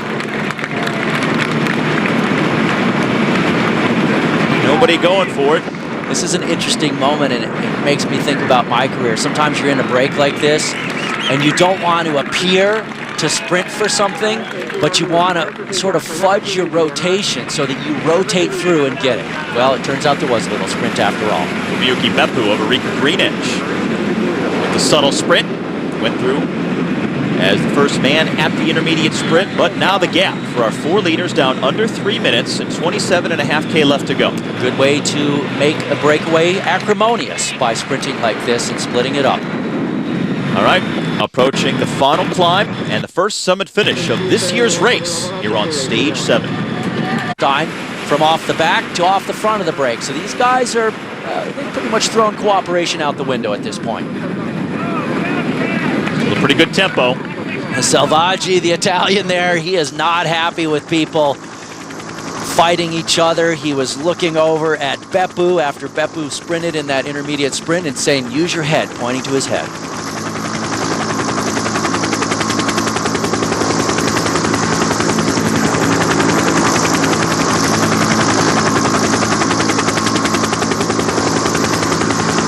Pace very fresh in the field.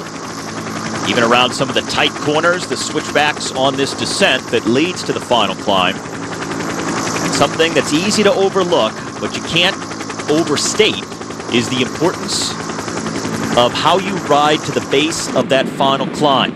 The fight for position, the speed, to be near the front when the final climb of any stage to a summit finish starts. That's why you're seeing Garmin Barracuda all over the front right now. They're dialing it up. Their man, Ryder Hesjedal, we've mentioned it, doing so well in the general classification, as well as a couple of his teammates. Christian Vande Velde sitting in 5th, Peter Stetina sitting in the top 10 as well. The nice thing about this climb for a lot of guys is it's not super technical, so there's some room to maneuver at the bottom. Matteo Rabattini is the rider in yellow way out front here from the 4-man breakaway, the Farnese Vini rider, and now they're trying to close down the margin to him. As this four-man move, the signature breakaway on stage number 7, starting to come apart somewhat, as you would expect, with the time gap to the field coming down. It's close to 2 minutes with 22K left, and the final climb is coming up. These four went away in the opening kilometers. The field was happy to let them go down the road, get 9 minutes at one point, but now things are much tighter late in the stage. Yeah, a lot of unpleasant discussions here as Rabatini heads out, as the other guys all looking at each other. So there's a lot of poker going on amongst the front group, and it looks like Rabatini maybe starting to get a little bit of a gap.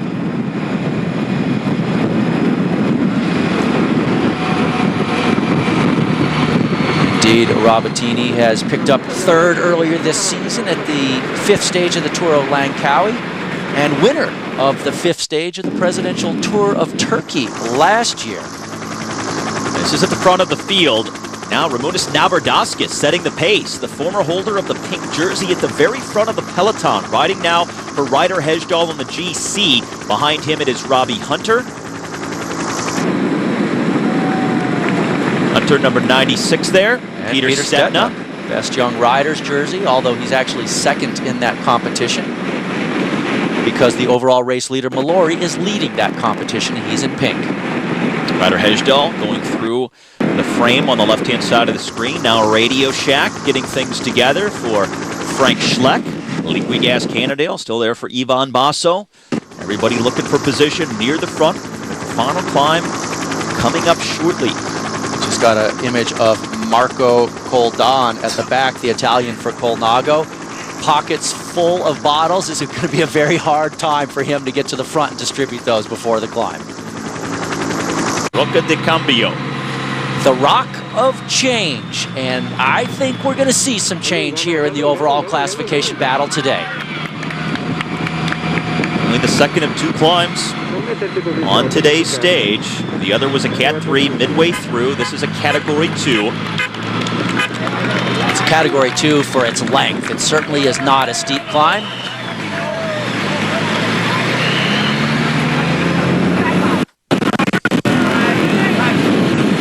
Last second instructions from the team car before the climb really starts to kick in for the leader, Matteo Rabatini. At the front, BMC in the red and black coming up now. Astana in the turquoise for Roman Kreuziger. Navardauskas has done his work, and he is out the back.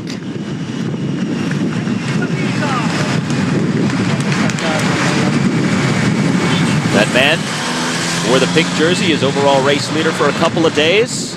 Lost it yesterday. Now working for his teammate Ryder Hesjedal. He's dropping off the back, and now a Rabobank rider just off the front of the field. It looks to me like Steph Clement there for Rabobank, as he's far down in the general classification, but just going for it a little bit here to mix things up. This Rabobank team, they really didn't bring very many hitters for the general classification, so they don't have a lot to ride for GC. Not at all. Here is Perazzi riding up, and that's the remnants of the breakaway just ahead of him there. They were dropped by Matteo Rabatini, who launched his solo move when the gap came down to right around 2 minutes. So he's now the lone leader. Perazzi about to join these 3. And now back in the field. Still a large group together on this long final climb.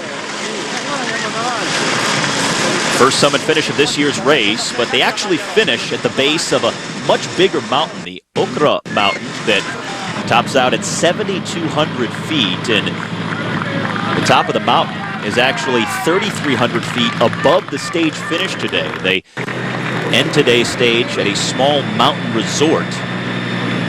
So they could go much higher, but they've decided to pull the plug after 205 kilometers with the pink jersey again on the right-hand side of the screen near the top, near the back of the field.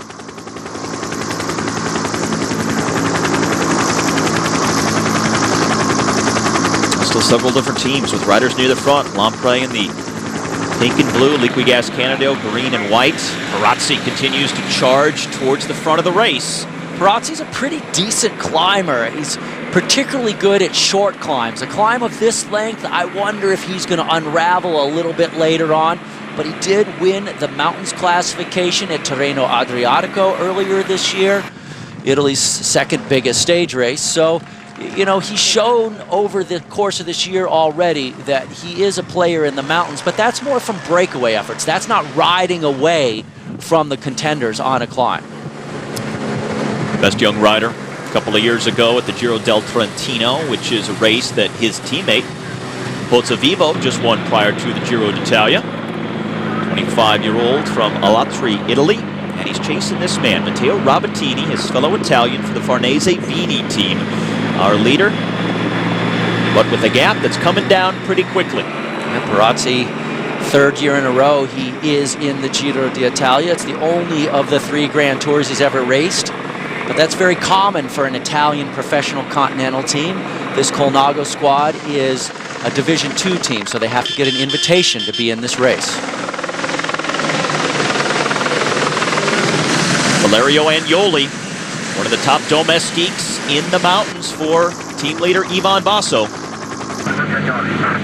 like Agnoli maybe was going off the front of the group there. This is Rabatini again at the very front, under the 15K to go banner. Now this is the move just a moment ago by Agnoli. There it goes. So he's sensing the group maybe not super motivated right now, and it's a perfect time to go after it. Now Perazzi, just seconds behind Rabatini, judging by the fact that he just went under the 15K to go banner, so he's getting closer to the Italian at the front. And now a Lampre rider dangling off the front of the field here. There's Agnoli.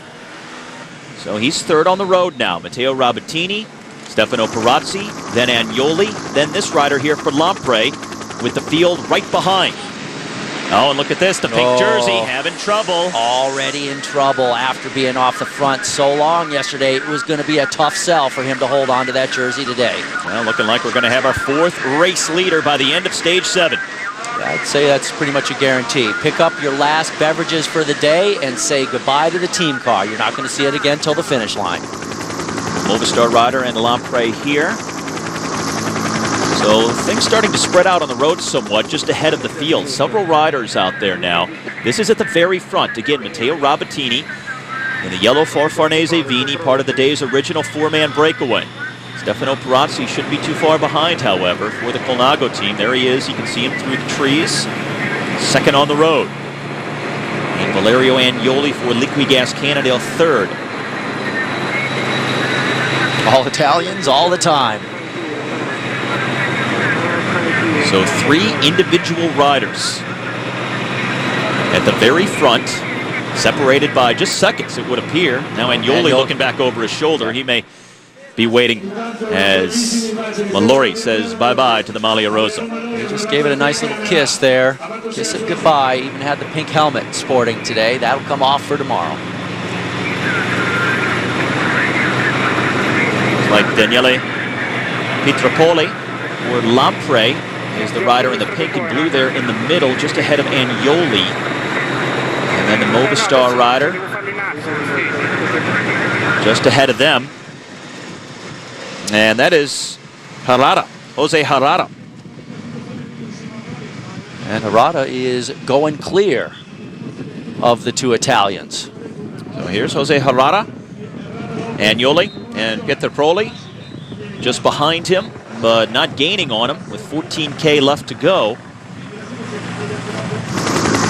And there's Michele Scarpone, number 1 for Lampre, now moving to the front of the peloton. Scarpone riding through his hometown earlier on today's stage, had a lot of family and friends at the start. Alessandro Spezialetti is his teammate just in front of him at the front of this field. All right, now this is the very front. Stefano Perazzi for Colnago in the blue and white, about to catch up to the race leader in the yellow, Matteo Rabatini, with 14K left to go. Rabatini, a second-year pro, being caught by the man who is a first or third-year pro, Perazzi, and he's trying to go right by him. Not even looking at him. Rabatini gets right on his wheel, takes a breath, and now we have 2 at the front. Still a very long climb to the finish, and this is still that long slog where it goes steadily up. The average gradient right in here, a little over 5%. When we come into the final few kilometers, as Perazzi tries to accelerate away from Rabatini, we're going to have a couple of downhill sections, and then the steepest part of the climb, 700 meters from the finish, where it gets up to 10%. Jose Harada back here from Movistar, now 3rd rider on the road. And it looks like a BMC rider right here. Puts in a little acceleration.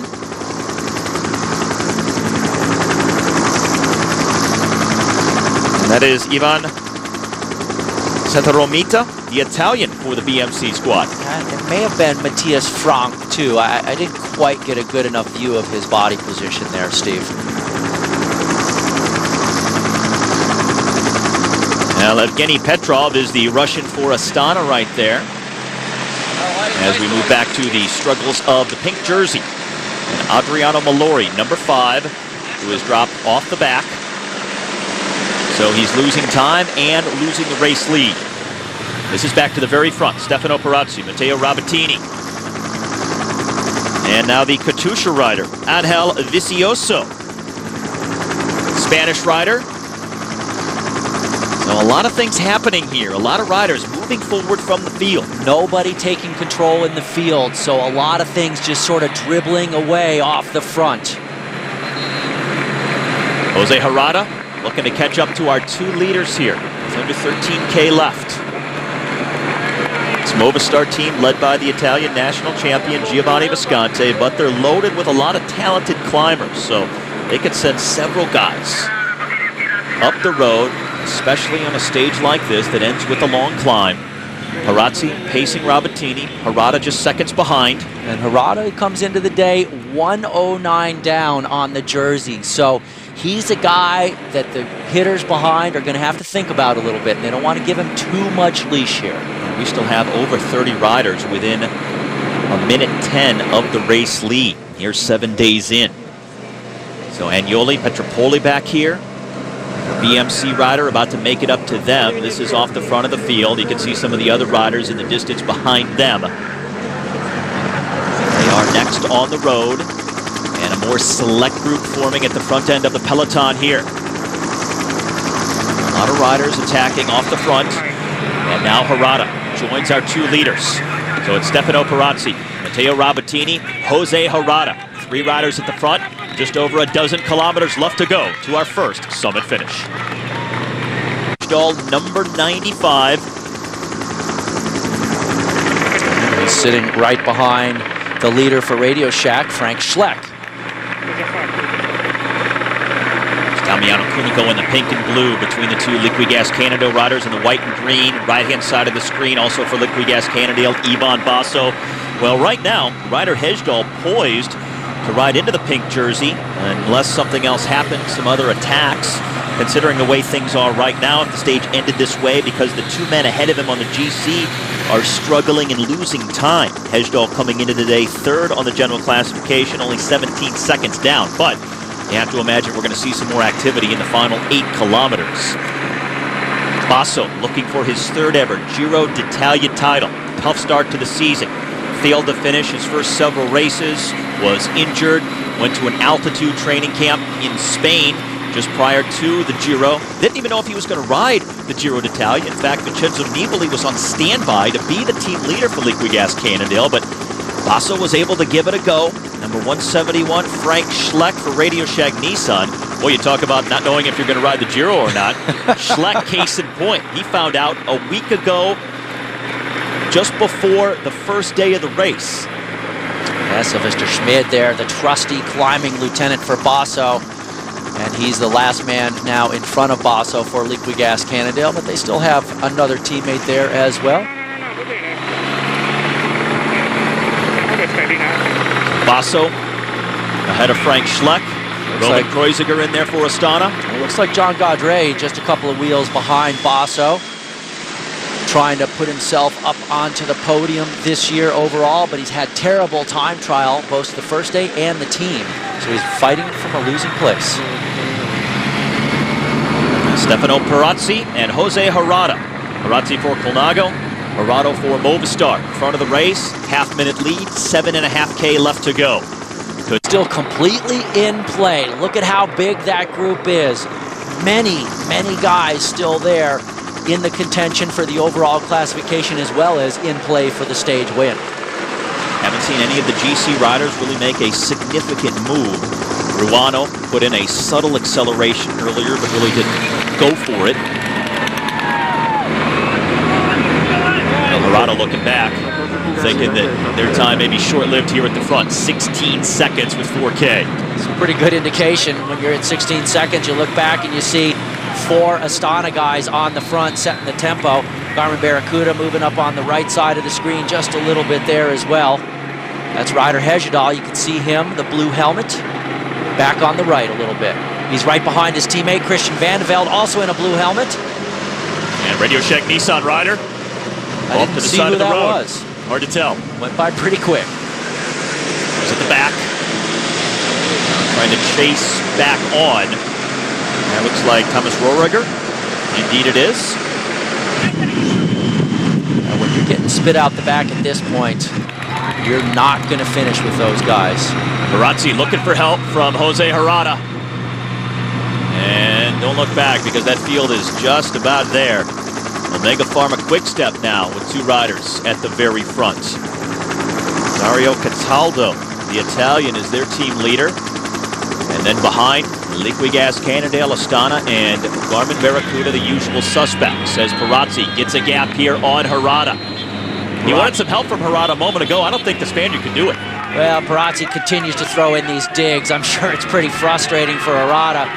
I don't think even if Harada could pull, he would at this point. I'd be like, you know what, you keep attacking me like that, forget it. Well, I'd probably say it a little more colorfully at that point. Well, with this group of GC riders very close to catching those 2, everything is in play for today's stage. All the time bonuses, 20, 12, and 8 seconds for the first 3. The pink jersey of a pink jersey has been dropped from the field, losing a lot of time. Our 2 leaders are inside of 3K to go. They're going to hit those descents. It's going to go back uphill. There's some technical turns. So a lot of terrain to be mindful of here in the final 3K that could be decisive. And Omega Pharma Quick-Step with the 2 men on the front. They've got the man coming into the day, Michael Golas, the Polish rider who was 3rd yesterday, but is 2nd in the overall classification riding into today. I have not noticed if he's in that front group or not yet. Garmin Barracuda working their way to the front for Ryder Hesjedal now. Certainly know that Adriano Malori is out of the front group, so the pink jersey definitely in play here. The question is who's going to end up with it on their shoulders. 2K left to go. A couple of downhill sections, one of which they're navigating right now. Back uphill for the final 1.5 kilometers. Maximum slope at 10% on this climb comes with 700 meters to go, and inside the final 500 meters there are 3 turns. So a lot to deal with in the final 2K of racing. Amazing, these guys are still hanging off the front. Look at how big the group is. This day ends up being very non-selective, but very interesting for the stage, and Perazzi almost eats it in the corner. That comes from not pre-riding or checking out the course right there. Almost went the wrong way, and that slowdown really cost him because then Harada just blows right past him. So Perazzi now having to play catch-up, and this field, single file, is almost onto the back of him with just over 1K left to go. That's a mistake by his team. Colnago really should have been in his ear telling him, don't forget, on this downhill you got the right-hander, don't miss it. This is Jose Harada, the very front of the race now. And there's the red kite, final kilometer. Jose Harada, 7th year pro in his first Grand Tour, and he's going for a stage win. But he has the steepest part of this 19K climb coming up with 700 meters to go, so he's just about there. And I just saw them catch Perazzi, so there's 1 man off the front, and the field is charging hard. There is the gap. Harada on the right, the field just off to the left. Steepest part of this climb that's 19 kilometers long. Now Lamprey leading the charge. Two riders at the very front here. Astana Colnago, Radio Shack in behind. Almost 6 hours on the bike, and the pink jersey up for grabs here. Who would have thought after a 19-kilometer climb, we've had all these guys in contention here in the final kilometer. This is the actual steepest part of the climb, and there's Michele Scarpone, now second wheel as they catch Harada. He's number one for Lamprey. Tirolongo on Scarpone. He's got a good uphill kick as well. Scarpone now moving to the front on the right side. He's going. He's got Tirolongo on his wheel, Steve. So Michele Scarpone trying to ride into the stage victory, but he's got Tirolongo with him. Nobody else really responding here. And remember, Tirolongo picked up a Grand Tour stage win last year, his first ever, and it was at the Giro. Michele Scarpone been playing possum somewhat. Hasn't had the best form. Has ridden for several different teams. Used to ride for Lamprey, as a matter of fact, and he beats out the Lamprey rider Michele Scarpone right here for the stage win. A gritty finale there on a day that put him flat on his back after he crossed the line. He gave it everything. This is our stage podium. Winner Paolo Tirolongo somehow pulling himself up off the pavement after just sprawling out, absolutely wiped from the effort to win the stage. Back-to-back Giro stage wins in the last 2 years for the 34-year-old in his home Grand Tour. Very impressive to see, and very nice to see as well. And he's got a potent kick to outkick Scarpone, Rodriguez, those guys on an uphill sprint finish like that. That is saying something. He is really on good form.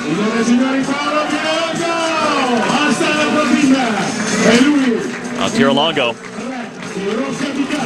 quite an example of a guy who really rises to the occasion. This is the top 8. Tirolongo with the stage win is in second. Joaquim Rodriguez attacking late as well, just 17 seconds behind third.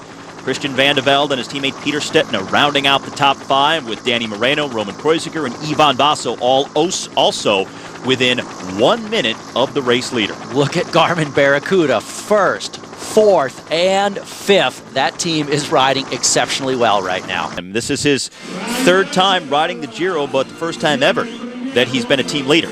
Well, he's got a solid team. He's got a very great team to defend, and I think he is a man who has definitely come to Italy to do some damage. He's starting to show it.